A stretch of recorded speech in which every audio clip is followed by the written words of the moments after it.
দর্শক, আজকের ভিডিওতে আমি আপনাদেরকে দেখাবো যে মানুষ বুদ্ধি খাটিয়ে কত সুন্দরভাবে মাছ ধরে। পুরোপুরি ভিডিওটা দেখলে আপনাদের খুবই ভালো লাগবে। এই আজকের মাছ ধরার ভিডিওটা শুরুতে দেখতে পাচ্ছেন এখানে প্রবল স্রোত যাচ্ছে বন্যার সময়। তো একটা লোক দেখুন খুব সহজে মাছ ধরছে। এখানে যে বুদ্ধিটা খাটানো হয়েছে, এখানে একটা ওই তার কাটার মতো করে মানে লোহার যে পাতলা অনেকে গুণা বলা হয় আমরা, তো ওই জিনিসটা এখানে মানে বিছিয়ে দিয়েছে। এখন মাছগুলো এসে আটকে যাচ্ছে আর পানিগুলো ঠিকঠাক চলে যাচ্ছে।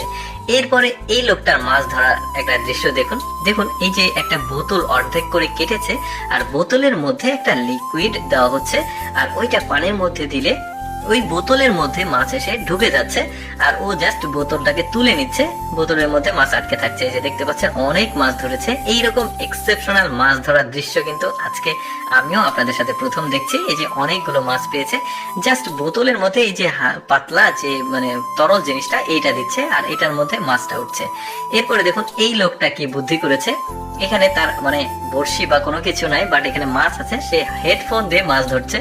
ব্যাপারটা কিন্তু একদমই এক্সেপশনাল। জাস্ট হেডফোনের সাথে একটা মানে বড়শির যে কালা যে বলা হয় মানে যেটাকে আঁকড়ে মাছ লাগে সেটা লাগিয়ে দিয়েছে আর এটা মাছ ধরছে হেডফোন দিয়ে মাছ ধরা।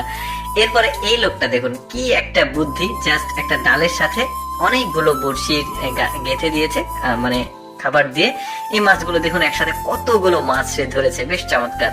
এই মহিলাটা দেখুন এখানে পানি যাচ্ছিল, একটু স্রোতের পানি, আর এই পানিতে প্রচুর পরিমাণে মাছ আছে। এই মহিলাটা যে বুদ্ধিটা করেছে, একটা কাঠের সাথে একটা নেট লাগিয়েছে, দেখুন একসাথে মানে জাস্ট ওখানে রেখেছে মাছ কত। এই লোকটা দেখুন এখানে একটা ড্যাম বা বাঁধ বলতে পারেন, মাছগুলো আসছে, লোকটা জাস্ট নেট দিয়ে ধরে নিচ্ছে, বেশ চমৎকার।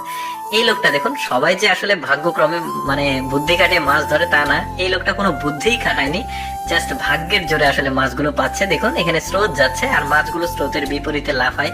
এটা অনেকেই জানে যারা মাছ চাষি আছে, যারা মাছ সম্পর্কে জানে। তো এই যে স্রোতের বিপরীতে মাছগুলো লাফাচ্ছে, লাফিয়ে লাফিয়ে উপরে উঠছে। এই লোকটা জাস্ট কিছুই করার নাই, জাস্ট ভাগ্যের জোরে আসলে মাছগুলো ধরছে।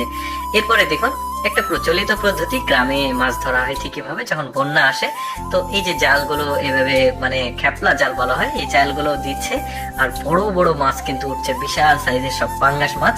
এই যে দেখতে পাচ্ছেন মানে আজকের ভিডিওতে অনেক রকম পদ্ধতি দেখাচ্ছে যেগুলো দিয়ে আসলে মানুষ মাছ ধরে, জেলেরা মাছ ধরে। দেখেছেন কত বড় বড় আসলে মাছগুলো উঠেছে, বেশ চমৎকার লাগছে। এরপরে এই লোকটার যদিও কোনো বুদ্ধি না, জাস্ট এটাও একটা খেপলা জাল। এই লোকটার এই লিস্টে রাখার কারণ অনেকগুলো মাছ উঠেছে, লোকটা আসলে হাঁপিয়ে গেছে মাছ তুলতে গিয়ে, এত পরিমাণ মাছ উঠেছে। তো যাই হোক দর্শক, আমি সবসময় চেষ্টা করি আপনাদের জন্য একটু এক্সেপশনাল অদেখা ভিডিওগুলো উপস্থাপন করার। এরকম ভিডিও প্রতিদিন দেখতে আমাদের লেটস গো ফেসবুক পেজটি ফলো রাখতে পারেন। আজকের এই মাছ ধরার ভিডিও কেমন লাগলো কমেন্ট করে জানাবেন। ধন্যবাদ।